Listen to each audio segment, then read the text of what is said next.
Hey, what's up, guys? My name is Mason.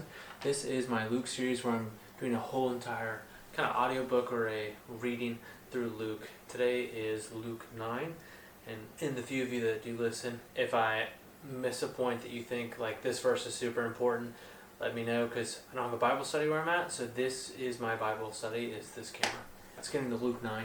Luke 9 is where we get into the 12 disciples, and then we also get into the feeding of the 5,000 and a lot of faith aspects here. So let's get started on Luke 9 ESV.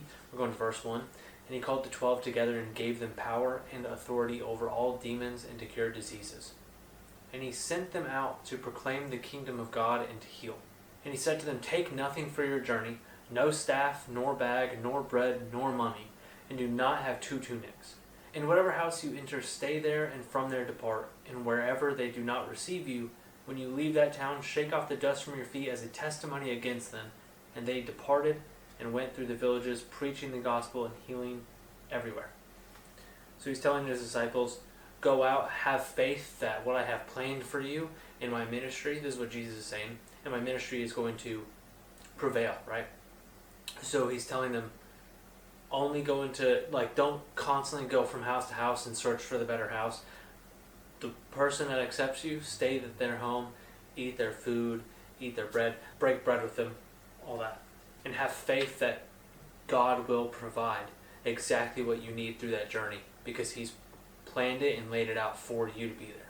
So Herod is perplexed by Jesus. We're going to go to verse 7. Now Herod the Tetrarch heard about all that was happening, so about the 12 disciples going out and the ministry of Jesus. And he was perplexed, because it was said by some that John had been raised from the dead, by some that Elijah had appeared, and by others that one of the prophets of old had risen. This is what all the people are saying about Jesus. Herod said, "John I beheaded, but who is that about whom I hear such things?" And he sought to see him.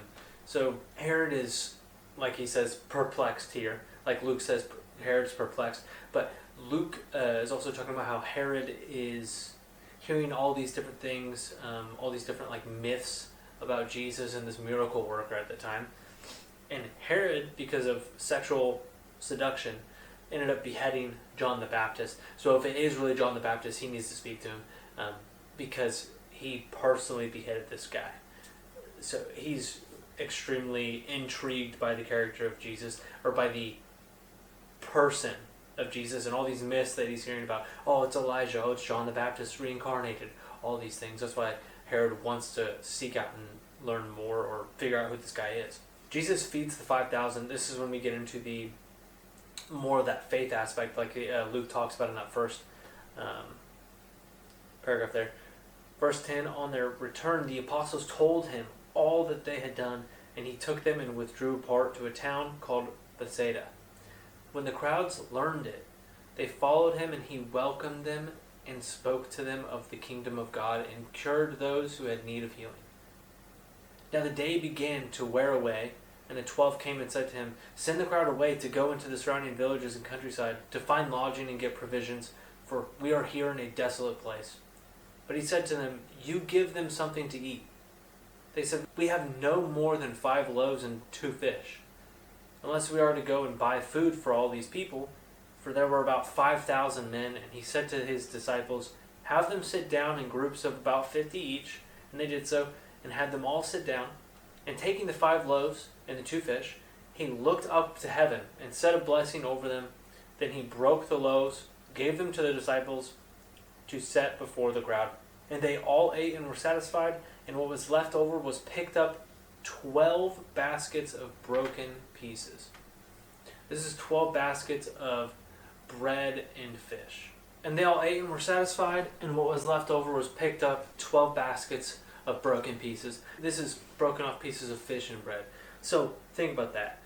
They had 5,000 men and women there, massive audience, massive group, and all they had was 2 fish and 5 loaves. Separates them into 50 groups, and they make that because of their faith, because they continued to pull.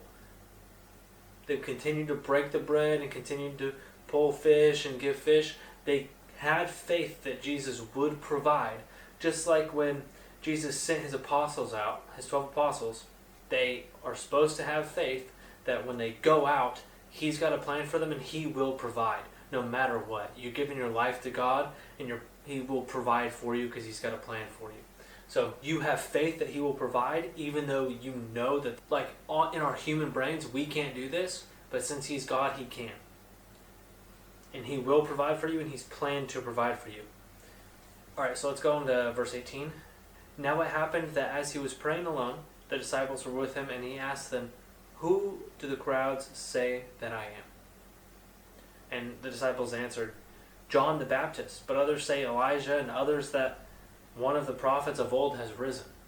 So this is back to what Herod was saying about the myths that people are saying about this miracle worker from Nazareth here. Verse 20, then He said to them, "But who do you say that I am?" And Peter is the one that answered, "The Christ of God." So this is Jesus asking them, making sure that they're on the same wavelength here. He's like, "Who do you think I am? Are you listening to all these myths and stories, or are you actually listening to me and being here with me and understanding what I'm telling you?" And Peter is saying, "Yes, I am understanding you. You're the Christ of God." So in verse 21, and He strictly charged and commanded them to tell this to no one, saying, "The Son of Man must suffer many things and be rejected by the elders and chief priests and scribes, and be killed on the third day, be raised." So here Jesus is telling the disciples, He's saying, "Hey, I'm going to die, and on the third day I will be raised." He's telling that to His disciples, and He's telling them to tell no one, because this is going to make His ministry far more difficult to spread. So He's telling them to tell no one at this point, because His ministry, this will make it so difficult for anything to spread, because the Jewish people will think this is blasphemous, and they're already kind of all over Him at this point. Verse 23, and He said to all, "If anyone would come after me, let him deny himself and take up his cross daily and follow me." So denying yourself, denying what your body or what the devil might tell you want, right? So really big ones for my generation are sex before marriage. You're denying yourself things like this. You're denying yourself things that you're being told you should want or have. And you're taking up the cross, His cross. You're taking up His cross, and you are going to follow Jesus instead of following your own fleshly desires. Verse 24, "For whoever would save his life will lose it, but whoever loses his life for my sake will save it. For what does it profit a man if he gains the whole world and loses or forfeits himself? For whoever is ashamed of me and of my words, of him will the Son of Man be ashamed, when He comes in His glory and the glory of the Father and of the holy angels. But I tell you truly, there are some standing here who will not taste death until they see the kingdom of God." Verse 28, "Now about 8 days after these sayings, He took with Him Peter and John and James and went up to the mountain to pray. And as He was praying, the appearance of His face was altered, and His clothing became dazzling white. And behold, 2 men were talking with Him, Moses and Elijah, who appeared in glory and spoke of His departure, which He was about to accomplish at Jerusalem. Now Peter and those who were with Him were heavy with sleep, but when they became fully awake, they saw His glory and the 2 men who stood with Him. And as the men were parting from Him, Peter said to Jesus, "Master, it is good that we are here. Let us make 3 tents, one for you, and one for Moses, and one for Elijah."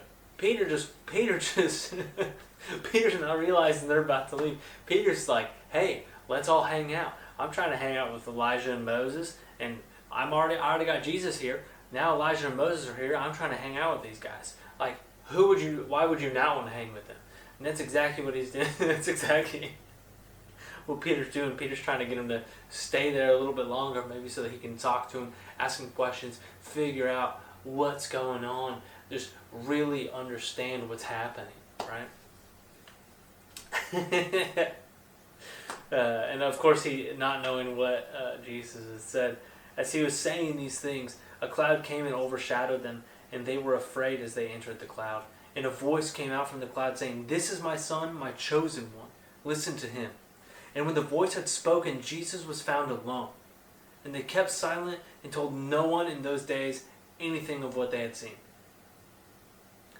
Imagine that. You're out here praying with Jesus, and then Elijah and Moses show up, and then a big dark cloud in a voice, "This is my son, my chosen one. Listen to him." That's awesome. This is why Peter had just woken up too, so, but also he probably was loving the fact that all of them were there. That'd be an absolutely amazing conversation just to be involved in, a blessing of a conversation just to be there for. So we're going to go to verse 37. On the next day when they had come down from the mountain, a great crowd met him. And behold, a man from the crowd cried out, "Teacher, I beg you to look at my son, for he is my only child." And behold, a spirit seizes him, and he suddenly cries out. It convulses him so that he foams at the mouth and shatters him, and will hardly leave him. And I begged your disciples to cast it out, but they could not. Jesus answered, "O faithless and twisted generation, how long am I to be with you and bear with you? Bring your son here." While he was coming, the demon threw him to the ground and convulsed him, but Jesus rebuked the unclean spirit and healed the boy and gave him back to his father. And all were astonished at the majesty of God. This is another, just one of many stories in Luke, same in Matthew as well, where Jesus is able to just instantly force a demon out, and that's because Jesus is the Son of God, and they have to obey Jesus. So anything Jesus tells them to do, they have to do. Just like in our past readings, when Jesus told Legion to go into all those pigs and allowed them to go into the pigs, like, these demons have to obey what he says. These demons have to obey what Jesus says here. And in verse 41, Jesus answers, "O faithless and twisted generation, how long am I to be with you and bear with you?" This is because Jesus is also feeling the pain that is on the children of God, right? He's feeling the pain of all these people around him. He's seeing the pain, feeling it, healing these people. He's understanding of what's happening. He's understanding of the pain. Go back to verse 43 here. And all were astonished at the majesty of God. But while they were all marveling at everything he was doing, Jesus said to his disciples, "Let these words sink into your ears. The Son of Man is about to be delivered into the hands of men."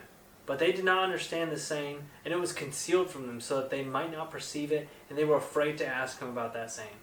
So it says that it was concealed from them, but then it says they were afraid to ask him about the saying, which kind of alludes to, Luke kind of alludes to, they probably totally understood, but they didn't really want to believe or ask questions about it. Like, if they were afraid to ask, they probably understood a little bit what was going on. And plus earlier he had said that he would rise up after 3 days, right? So him telling them now the Son of Man is about to be delivered in the hands of men, and them not understanding, kind of them probably not wanting to understand.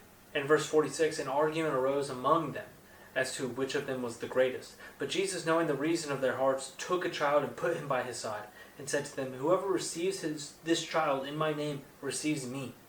And whoever receives me receives him who sent me. For he who is least among you all is the one who is great." Here he talks about childlike faith. Childlike faith is when you're teaching, when you're growing up, somebody tells you something, you just wholeheartedly believe it, right? And that's kind of what faith is. Faith is seeing the things around you that tell you that this is true, but ultimately it's the faith that saves you. The faith in Jesus and coming to him. And faith is what a lot of this passage in Luke 9 is about, is faith. Because with childlike faith, if you just fully understand, and if you could be in that childlike faith where children were just able to be told something and wholeheartedly believe and just absolutely know it to be true, that is how your faith should be. And obviously there's going to be times when you fail and when you have to kind of come back, just because we're human. But as long as we're striving for childlike faith, I think that's exactly what he wants us to do, because having childlike faith is knowing in our mind and in our head that he is God and having faith in him. And again, it's got to be that faith. And having childlike faith is where we want to strive to be, because childlike faith is that awe-inspiring, like, just love for him and all the love that we can give him in that faith. So we're going to go back to verse 49 here. John answered, "Master, we saw someone casting out demons in your name, and we tried to stop him because he does not follow with us." But Jesus said to him, "Do not stop him, for the one who is not against you is for you." This man's casting out demons, like doing work for God. Just because he's not with him does not mean that he's not doing good. God has a plan for everybody. Just because that man is not with them and within the plan there does not mean that God has a plan for him to be doing something else. So if this man's casting out demons and helping and healing others, why would Jesus say, let's stop him? Just because he's not following Jesus at the time and with the apostles doesn't mean that he can't do the Lord's work or follow the plan that God has for him. We're going to go to verse 51. When the days drew near for him to be taken up, he set his face to go to Jerusalem, and he sent messengers ahead of him, who went and entered a village of Samaritans to make preparations for him. But the people did not receive him, because his face was set towards Jerusalem. And when his disciples James and John saw it, they said, Lord, do you want us to tell fire to come down from heaven and consume them? But he turned and rebuked them, and they went on to another village.